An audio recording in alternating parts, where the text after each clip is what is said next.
Hello everybody and welcome to my channel. I'm Christine. I'm glad you're here. Welcome to a video I didn't expect to film today, but there's so much happening at Monat. I could release a new video every single day. Today we're going to talk about a lawsuit against Monat. Now you might ask yourself, wow, somebody else suing Monat, a class action lawsuit because of hair loss, scalp sores. No, it's actually the call, in a way, is coming from inside the house. It is Monat versus Monat. Well, former Monat versus Monat.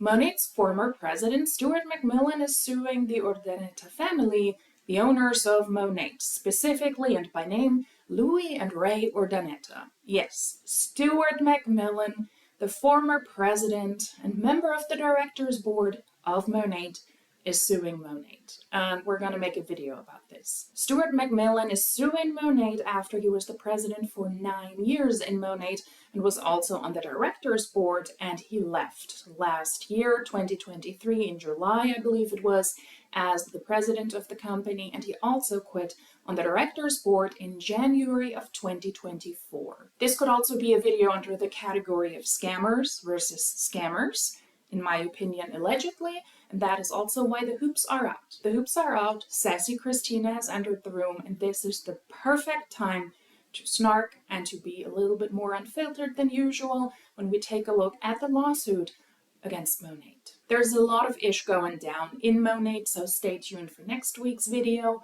where current Monat leaders are trying to do damage control, and the people who left Monat are trying to incentivize Monat people to come on over to their new business venture, which unfortunately is also a multi-level marketing company, so that is coming up next week. We will go through Stuart MacMillan's complaint against Monat, but we will start with what former Huns have to say about the situation, and we will go through the complaint, and in the end we will take a look what Stuart and also the Urdaneta family have to say about this lawsuit on their social media.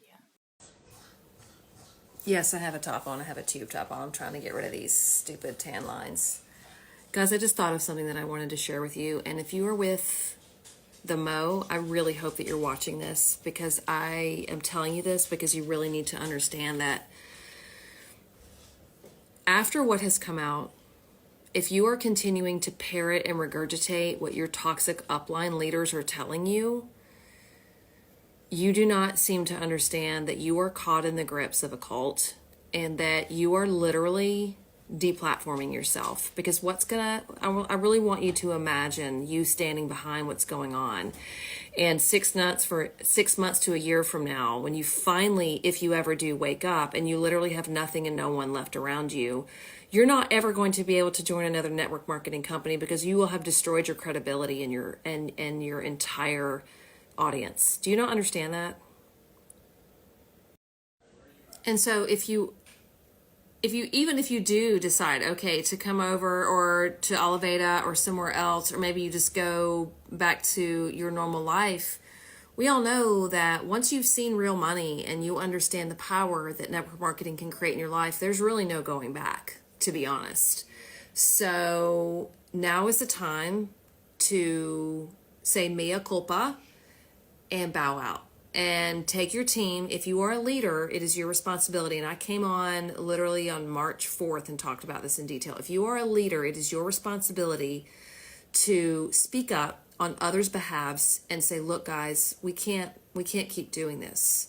You know, if even 50% of what's in this complaint is true, as someone who needs to be able to sleep at night and lead people in the right direction, I'm not going to lead you in a wrong direction. And so I'm going to find us a better opportunity, and y'all are going to come with me. That's what you need to be doing. Yeah.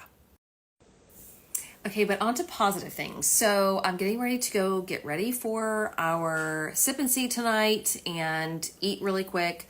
If you have not had an opportunity to register, don't worry. I'm going to stop her right there because she's going to pitch her new scam, the olive tree people, and yes, in my opinion, that is also a scam. So it's not about her pitching the olive tree people. This is a former Monat Hun who is now with the olive tree people, Not really with Oliveda. I don't think you joined Oliveda as a company, but the Olive Tree people, the MLM, but that's aside. She was in Monat and now she is in the Olive Tree people. And I do not disagree with a lot of things that she said. Unfortunately, she uses calling Monat out to pitch her new MLM. That is something I'm not very fond of. Her new scam, in my opinion, MLMs are scams. And she is right that Monat is a cult, yes, but she exchanged, unfortunately, her old cult for a new one. And credibility in MLMs, whether you're a leader or not, I do not think if there is actually credibility in MLMs, but I do not disagree with a lot of things she said. Monat, in my opinion, is a financial cult. It's a highly controlled environment, and now with this potential lawsuit coming out with a complaint, we will see how the leaders and how the people in Monat will react. If more people will leave, or if the leaders are putting on a tight knit around themselves and also their teams, and what they're addressing on social media about this. There's a lot in that complaint that is really, really interesting, and if Stuart MacMillan is right, then the company is being run in a very unethical way. Not surprised about this, but it's interesting to hear it from somebody who was involved in Monat as well. Honestly, if you still support them, it speaks on character and morals. You are truly experiencing Stockholm Syndrome. How can anyone be okay with their CEOs funding their luxurious lifestyle, committing fraud, abusing employees, all while literally taking money from your pockets and ignore proof they changed their formula and lied about it? It's giving fraud, corruption, and more. We will get into the individual points in the complaint.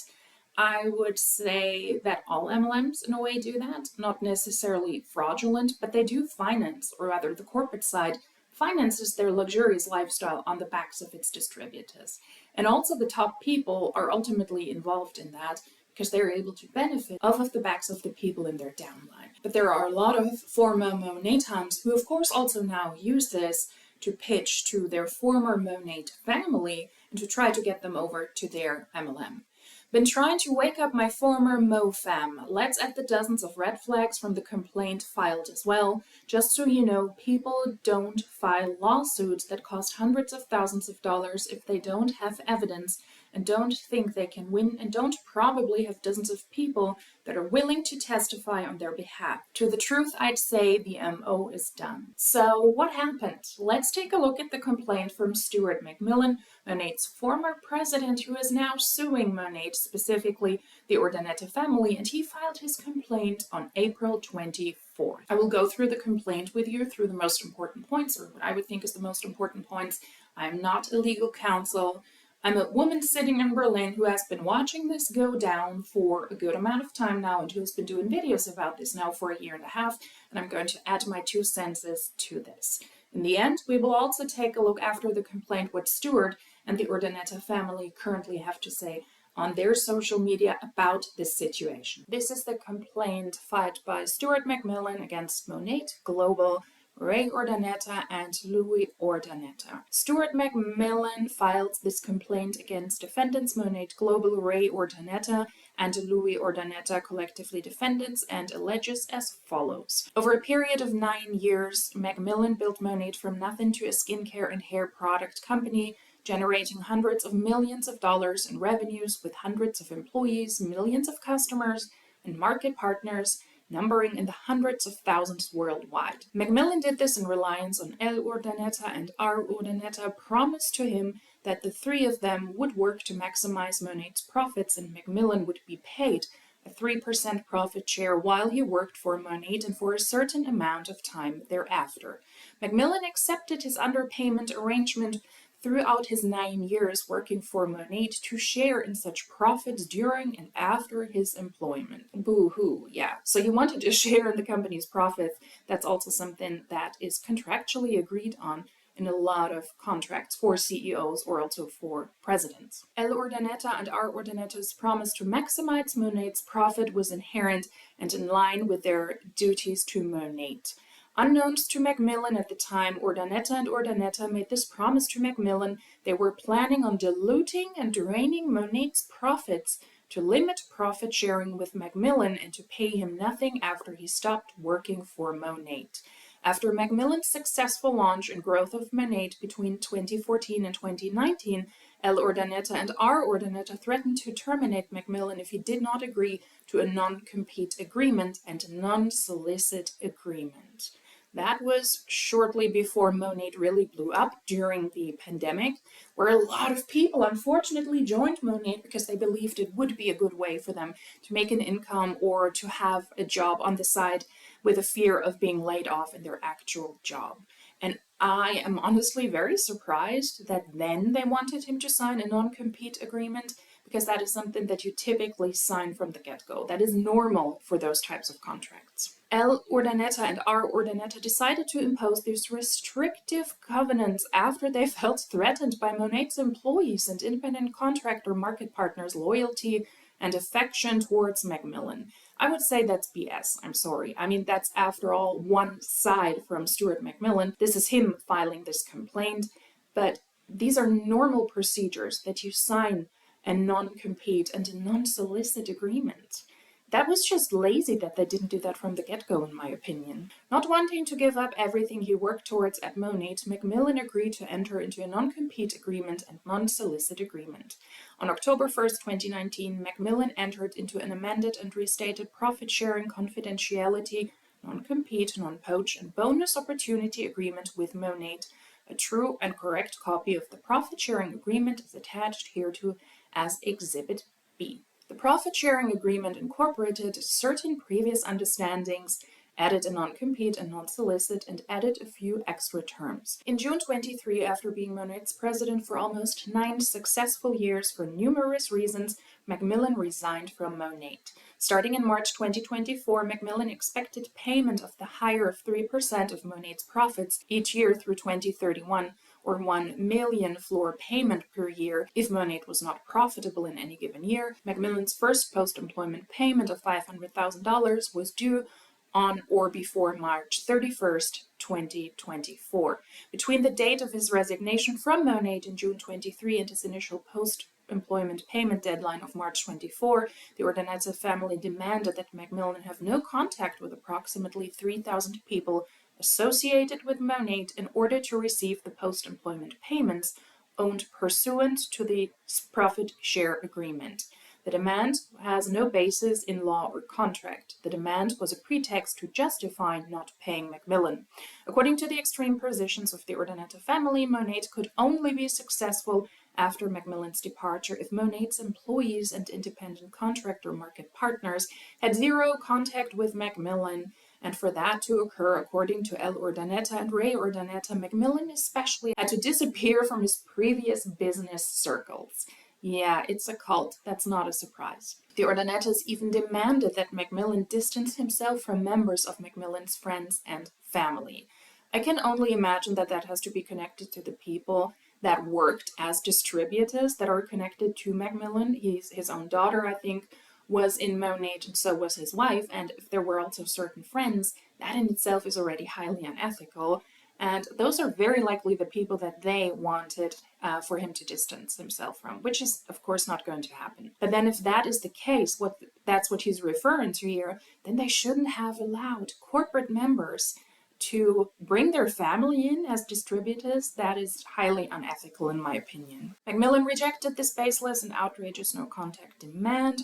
Further pressing the matter, Monat has now failed to pay MacMillan his first $500,000 post-employment payment as required under the profit-sharing agreement. Defendants are now taking the position that MacMillan has lost all profit-sharing with the Urdaneta family or Monat in violation of the profit-sharing agreement. Defendants are denying MacMillan between $8 million and $16 million that he has already earned as compensation for services rendered.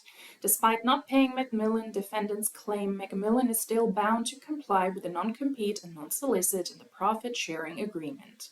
In fact, defendants' failure to pay MacMillan his share of profits is not new or limited to post-employment. Throughout the entire existence of Monat, Urdaneta and Urdaneta orchestrated a complex scheme to enrich themselves and deprive MacMillan of the full amount of profit sharing he earned and was owed.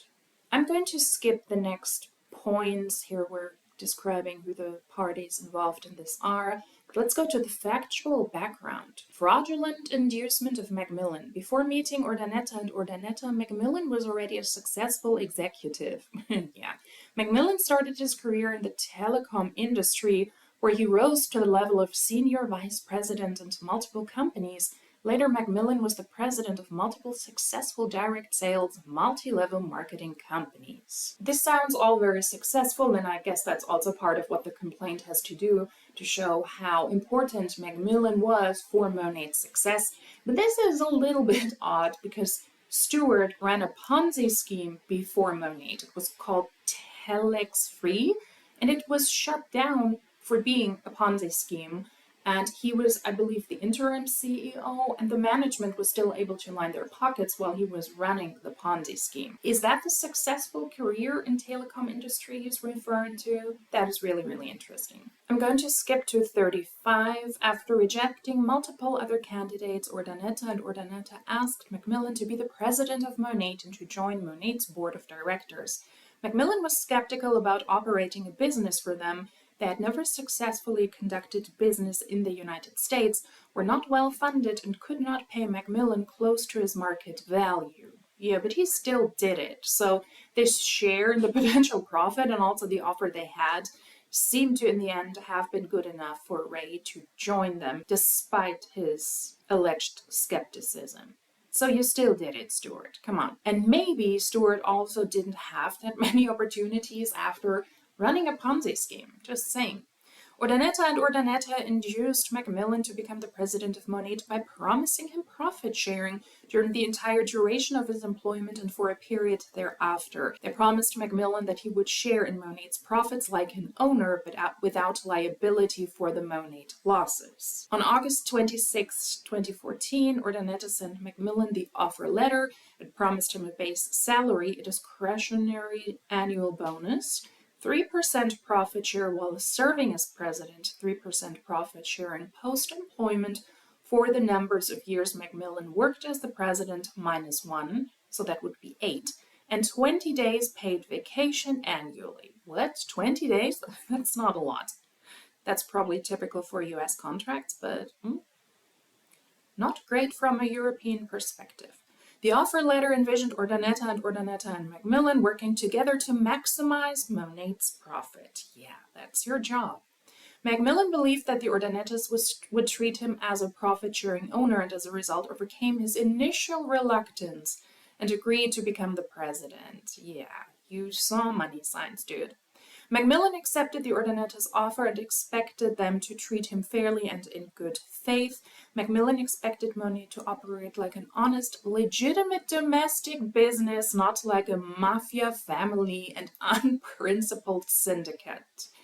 I would expect that from reputable businesses as well, but that is highly ironic coming from somebody who ran a Ponzi scheme before. Upon information and belief, Urdaneta never intended to maximize Monat's profits to treat MacMillan as a profit-sharing owner. Instead, they intended to deprive Monat of profits so that MacMillan would rarely, if ever, participate in any profit sharing during or after his employment with Monat. In short, the Urdanetas intended to run Monat to enrich themselves and their family only. MacMillan's role was to grow Monat, and that is what he did. Over approximately 9 years acting as president, MacMillan built Monat into a company generating hundreds of millions of dollars in revenue with hundreds of employees and with market partners numbering in the hundreds of thousands worldwide.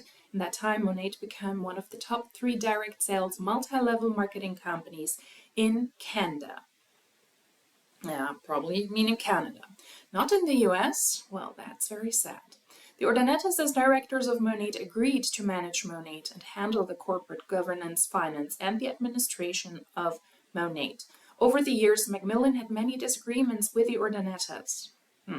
MacMillan did not believe he was properly compensated. Despite Monat's revenues growing rapidly year over year, the Urdanetas withheld a bonus from MacMillan all but once before 2020. In addition, Monat was less profitable because the Urdanetas contrived unnecessary and improper expenses.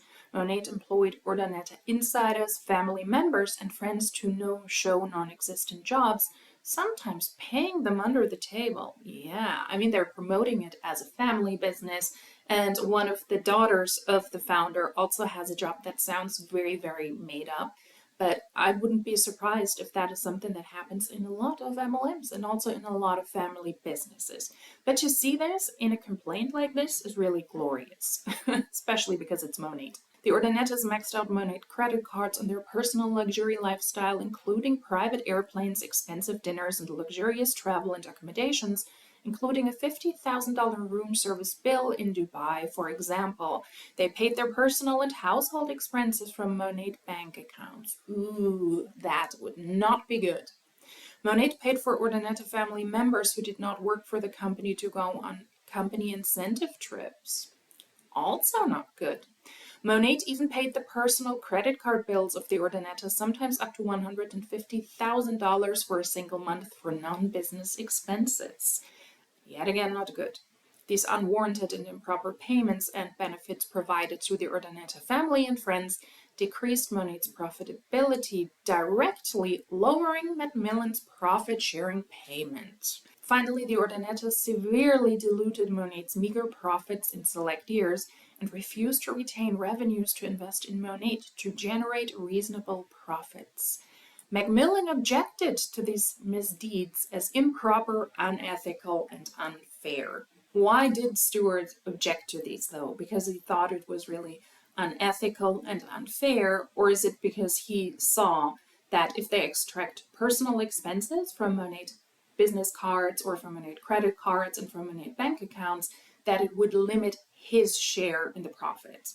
That is not an altruistic move. It's about money here, and if that is against the contracts, and if he can prove that that is true, then he also deserves to be compensated according to the contract. But we're talking about very privileged people here on all sides. So he objected to these as improper, unethical, and unfair, in my opinion, for himself. He is still running a very sketchy and unethical business for 9 years and didn't really give a lot of thought to the distributors, but to himself, so that he could make more money. At least that's what I read out of this. MacMillan regularly advised the Ordinetas that they were potentially violating regulations governing beauty products and related advertisements, which is his job, and highly ironic because, yep, Monat is not an ethical business, but in my opinion, MacMillan, who, yet again, saying it again, ran a Ponzi scheme before, he advised them that that was unethical because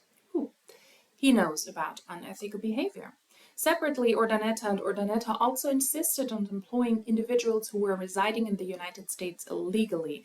MacMillan objected to this practice. Ooh, that would also be rough if that is true. Meanwhile, the Ordinetas were treating Monat like a mafia family behind the scenes. Oh, MacMillan was developing relationships with Monat's independent contract market partners and employees. MacMillan ran Monat's motivational conferences and incentive trips to better the company. No, that is BS. I'm sorry, but Stuart said himself that Monat is his ministry, so he was able to connect with a lot of people on a religious level, in my opinion, using faith manipulation to do so, and he ran motivational conferences and incentive trips as part of the Monat program, because that is typical for MLMs. It is something for the people to connect to. Those conferences are highly, highly controlled, cult-like events as well, in my opinion, and the incentive trips are a part of that bonus system. So shut up. MacMillan, being the face of Monat, however, threatened the Ordinetas and eventually resulted in tension between them. Sounds like a sausage party, and everybody wanted to prove that they had the biggest dick. The pandemic boost and bust. Immediately after signing the profit-sharing agreement, Monat had its best year ever in 2020. That is so bad, because it means that they did, in fact, profit on the people who were in financially distressed times during the pandemic. That is horrible. Shame on you, Monat, and all MLMs who did that. With revenues exceeding 800 million, because Monat profits exceeded 35 million in 2020, which is a calendar year, MacMillan's minimum annual floor payment for after his employment with Monat increased from 800,000 to 1 million annually under the profit-sharing agreement. In 2020, in the past, the Ordinetas drained nearly all profits of Monat and left Monat with minimal retained earnings. They appropriated approximately 100 million since Monat's inception, So when the economy took a downturn, Monat suffered significant losses. The ordinators insisted on increasing revenues at any expense, including cutting commissions to Monat's independent contract market partners and delaying payment to suppliers. As a result, morale at Monat plummeted. Well, yeah, because if the market partners get less paid for more work, that is something that we see in all MLMs. That's not a good look. That means that the market partners will leave. They're not happy about that. But I thought Monat was paying so well. What happened to that? Disagreeing with the ordinators regarding business strategy and business ethics, sorry, but that's ridiculous, MacMillan resigned as president on July 31st, 2023. MacMillan retired. He did not start working for another company and did not start a company himself. To avoid any disruption in Monat's business operations and its employee and independent contractor market partner relationship, MacMillan remained on the Monat board of directors. Despite his objections, MacMillan never spoke poorly of defendants, which in my opinion, and please keep in mind I'm very critical of all of the parties involved here, but that in my opinion is a behavior that you should display in any profession. To not speak badly about people in public and also companies that you worked for in the past. That is not praiseworthy. That is normal behavior, normal professional behavior.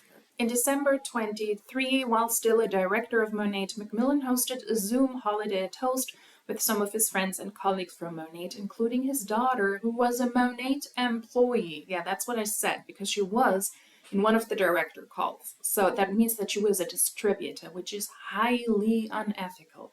A light and cheerful discussion ensued. The group did not discuss business. However, when the ordinators learned that MacMillan hosted the Zoom holiday toast with some existing and former employees and independent contract market partners, they terminated MacMillan's daughter as an employee of Monat and threatened not to pay MacMillan the money he was owed. Maybe they should have thought about that before, that it was not okay for the president of the company to allow for his daughter to work as a distributor, and also his wife for the company. That is the truly unethical part. I am sure that MacMillan's daughter is financially fine when daddy got $800,000 per year, and also for running a Ponzi scheme before, so I am sorry, but I am not as empathetical towards that person and also towards Stuart in that situation. And I do know that he hosted a lot of Zoom calls and a lot of religious calls, so it could be true that they never pitched Monat or that they never spoke about Monat in that situation. But it looks like this is a highly controlled environment, and the ordinators, they didn't like that. MacMillan resigned from Monat's boards of director and demanded full compliance with the profit-sharing agreement. His January 16, 2024 resignation letter is attached.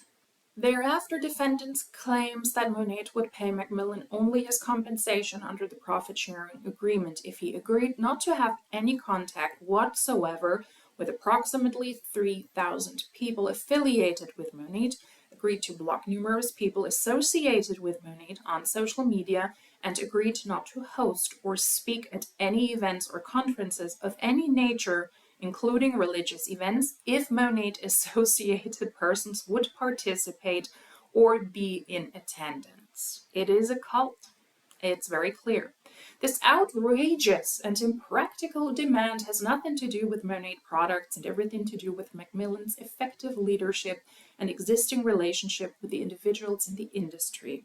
According to the ordinators, Monat products are irrelevant, and for Monat to succeed, Monat's employees and independent contract market partners must completely forget about their previous leader in order to be loyal and dedicated to Monat's new leader, Ray Ordinata. Ray describes Monat to be more like a cult than a business, because it is a cult, and it was a cult before, also with Stuart being in the company, also when he pushed his religious calls and invited people to connect with him over religion. While that is not illegal, it is also a connection between business and religion, which is something that should be separated in the business world, in my opinion. So yeah, it was a cult before, and now somebody else wanted to be officially in charge of the cult and wanted to be praised. It is a cult, yes. And we hear it now as well in this document. Then I'm going to skip a good bit of this complaint. Stuart is now claiming that he wants a certain amount of money, what he believes Monat owns him according to the contract. The last point I want to mention is 106. As a result of Monat's breach, MacMillan has suffered damages. Wherefore, plaintiff Stuart MacMillan respectfully requests that the court enter judgment in his favor and against Monat on count 1, awarding damages, including pre-judgment and post-judgment, interest and cost, and for such other relief as the court deems just. If I don't forget, I will link the website down below as well, where you can take a look at the full complaint yourself. I downloaded it as a PDF, and to be honest with you, I don't remember where I got it from. So if I remember, I will link the website down below, and there you can type in Monat or Stuart MacMillan, and then you can find the content. Hopefully I can provide that for you if you want to take a look at the entire thing. This is me going through the complaint and really the most important points. It's very repetitive, but from my end, the conclusion is that Stuart MacMillan claims, that's his side, or his lawyers claim in his name, that he built Monat over the course of 9 years. It was his job to maximize profits, and he was blocked by the Urdaneta family from doing so. He had to sign a non-compete contract before the pandemic, which is still mind-baffling to me that they didn't do that from the get-go. That is what you do. When you have a CEO or a president or somebody in a leading position with a lot of power and influence, then you sign a non-compete contract, because otherwise they can take all of that knowledge and then they can just go to another company. I've seen that in my very own career in companies before, and it's not pretty. So it is not smart to not have that in the contracts. And then I didn't go through that specifically, but he claims also that the Urdanetas defamed him. So he's also filing for defamation because they spoke badly about him and that he was in breach of the contract, which according to himself was not really in the contract, that he was not supposed and not allowed to talk to other Monat market partners, to run Monat events, which he claims were private events or religious events that were not connected to Monat. He also claims that they're withholding payments from him, specifically shares of profit to little Stewie boy. Then he claims that there is fraudulent behavior with fraudulent payments to the Urdanetas themselves, their entire family, to pay for personal expenses from Monat bank accounts, which could be a huge thing, while making Monat less profitable so that our Stewie boy gets less from the profit share that he has agreed on. Because according to himself, he signed a contract where he got a lot less money that would typically be offered to somebody in his position, but because of the profit share, he accepted this. And with the Urdaneta family, according to him, draining the bank accounts from Monat, they also ensured that Monat showed up as less profitable so that he wouldn't get the profit shares he claims he deserves. Oh, that's really poor me, right? A former Ponzi scheme boss turned pyramid scheme boss, well, at least in my opinion, allegedly, is crying that he made hundreds of thousands of dollars, but he should have made millions. While the Urdanetas lived a lavish lifestyle, and he was just the poor person who built Monat, but he didn't get in return what he wanted. While I personally believe if he can prove that, according to the contract, he's owed more money, and that the Urdaneta family withdrew money to limit the profit for Monat, that is money he's owed. If you can prove that, then you should be paid accordingly, yes. But to be very honest with you, I have no pity with Stuart. I think he made enough money. And what is the most important part that is missing here? That is what I've asked myself when I went through the document. And in my opinion, it is that everybody mentioned here, whether it's Stuart, the Urdanetas, their families, their friends, they all enriched themselves on the backs of their market partners, who for the most part made, according to the income disclosure statement in 2022, $34 per year, which means they lost money. And the year before it was $31 for the most part, at the lowest rank. So these are the people that are not even being mentioned here because they're the actual victims, I would say. And once again, if Stuart MacMillan can prove that his allegations are true, and his contract was not honored, then this has to be addressed and solved in court. Yes, I would say likely in a settlement outside of court, because Monat very likely doesn't want a lot more dirt to be dragged out into the open. That's just my suspicion. But because they run such an unethical company on the backs of most people who have joined Monat, I have no sympathy for either party involved in this lawsuit. The majority of the market partners financially suffered for that bunch to financially profit, whether in the hundreds of thousands or in the millions. At the moment, there is silence from the top distributors within Monat, but let's see what Stuart and also what Monat has to say, what is currently going on. According to Monat, they post that they're strong. I have a suspicion they want to tell us that Monat is strong, and Ray posts the alleged achievements of Monat. Let's, just for shits and giggles, take a quick look at them. And that is what the top Monat people, the top distributors at the moment, post. As far as I can tell, as of the day as I'm filming this video, they have not given any critical feedback on this entire lawsuit thingy, but they've been posting and reposting this from Ray himself. In March, Monat paid over $9 million in commission to thousands of market partners. So thousands of market partners were able to make $9 million in commission worldwide. Who profited the most? Probably the people at the top. Year to date, 23,000 new market partners, allegedly in 2024, let's see about that, and 77,000 new VIP customers. Let's see if that is enough for the market partners that have left over the past years and also the VIPs that have left together with their market partners. Monat has a lot of incentives at the moment, and at least to a certain degree it seems to pay out, but we will see with their income disclosure statements and also with the overall trajectory of Monat, which I believe is more like the Titanic tanking, if that is sufficient to replenish all of the hundreds of thousands of people who have left over the past year and a half or 2 years. Since January, 126% increase in new ranks. Yeah, because they also now have incentives for people to rank up to the second rank. So the increase in new ranks sounds really good, but if that means that a lot more people were able to rank up from the lowest to the second lowest rank, because they recruited their own family very likely, they need to recruit only 2 people in order to do so, then that is not a great number. Monat now have $100 million club members. After 9.5 years in Monat's existence, they have 100 people who were inducted into the MDC who were able to make $1 million in commission over the course of them being in Monat. The 1, the 5, the 10, the 15 MDC. Out of hundreds of thousands of market partners. Those are bad numbers. Ooh.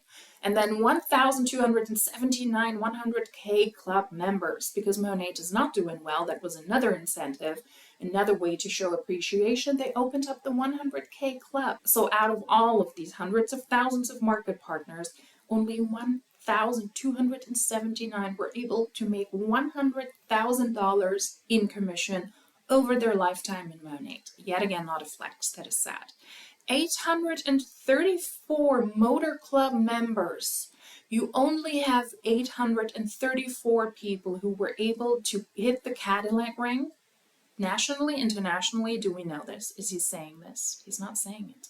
It could be worldwide. Oh, that is bad. Only 834 Huns are driving white Cadillacs, Range Rovers or Land Rovers, Jaguars, whatever it is. Ooh. You should have kept that number to yourself, Ray. That is pathetic. Out of hundreds of thousands of market partners. And if you feel bad at this point, because Monat is doing so well and Stuart has to sue the company to get his money because he didn't make enough money over the 9 years he was in Monat, don't feel bad for him because he seems to be in a good mood and in good spirits on his own Instagram. Direct selling gets a bad rap. I moved from the telecom industry to direct selling 23 years ago and have never looked back. And you know what I love about it the most? It is one of the only places apart from a not-for-profit where you can do well and do good. You can help other people and you can feed your competitive spirit at the same time. I have spent more than 20 years working in direct selling, and I believe that it is the best distribution channel. I've been able to connect with the most amazing people, and I have seen it change people's lives. You have the opportunity to make an income and become a part of a community of driven and like-minded people. You can create new opportunities to give back and connect with others who share your values and support the community and being in service. And that is why Stuart MacMillan and the Urdaneta family deserve to make each other's life a little bit harder, in my opinion. So this man didn't get paid enough by Monat, in his opinion. According to the contracts, we will see. Very likely there will be a settlement outside of court. That is what I would suspect. But he still supports MLMs because that is truly the only business model where you can be a truly charitable person while still being competitive. That is BS. You're not charitable, you're not helping others. You need to recruit a lot of people in network marketing and MLMs. Otherwise, you yourself cannot be successful. That doesn't mean that all of those people have to do well, but they can purchase a good amount of product, sell a product here or there, and then you have to have a certain amount of people on your team who also hit certain ranks. It's not about helping others, it's about helping yourselves. And he ran such a company for 9 years. Things are really currently going down in Monat. There is something new coming out each and every day. Unfortunately, I'm not able to react to this as quickly as I would like to, so I'm also skipping certain things because I simply only have the weekends or the national holidays, for example, to film besides my job. So hopefully this was interesting. I was like, absolutely, I have to react to this. I for sure have to talk about this. This is just a complaint from Stuart, and now it is up to the other side to give their feedback. But if he can prove partially only what he claims is going down in Monat, then that is glorious to see, because it means that Monat is not doing well, and there was also possibly, allegedly, fraudulent behavior behind the scenes from the Urdaneta family. I'm not surprised, but it is good to see that in writing, that somebody who also worked for that company now puts that out in writing in a complaint. I am pretty sure that that happens a lot more than we think, also in other MLM companies. So let's see what happens with this lawsuit. Also, I would like to see where Stuart is going. Allegedly, he was retired, whether he's going to do more in the network marketing industry, and also who is still going to engage with him as the former light that he shared in Monat, being Monat's president. Who of the people that are at the top of Monat, especially the religious people who were on those religious calls with him regularly, if they still support him. From what I can tell, the people who like his post on Instagram at the moment, as of the day as I'm filming this, are former Monat reps and not the top people who are still with Monat. Monat is a cult in my opinion, and I think it won't be any different with Stuart, because now the people have to save their asses who are at the top so that not more people will leave. And legally speaking, they might also be in a very difficult situation. It might be very difficult for them now also, the very top people, the top 10, to leave with their teams to other MLMs, because they could potentially also be in aggressive lawsuits with Monat. That is just my opinion, but we will see what happens there. And then to really finish this off with all of the lawsuits and everything going on, while that is entertaining from my perspective because it is scammer versus scammer, Monat versus Monat, let's not forget that the actual true victims of all of this are the market partners that are not able to make a lot of money, that lose money to finance a system like this so that people at the top and also the corporate side, including Stuart MacMillan and the Urdaneta family, are able to live a lavish lifestyle. Let's not forget that Stuart MacMillan is not a victim here. Let's not forget that the true victims are the distributors who barely make a thing. If you like these types of videos, then please consider subscribing. If you like this specific one, give it a thumbs up. If you would like to let me know something, if you have opinions about this Monat lawsuit, then please feel free to comment that in the comment section down below. And if you like these types of videos, then hopefully I will see you in my next one. Until then, cheers!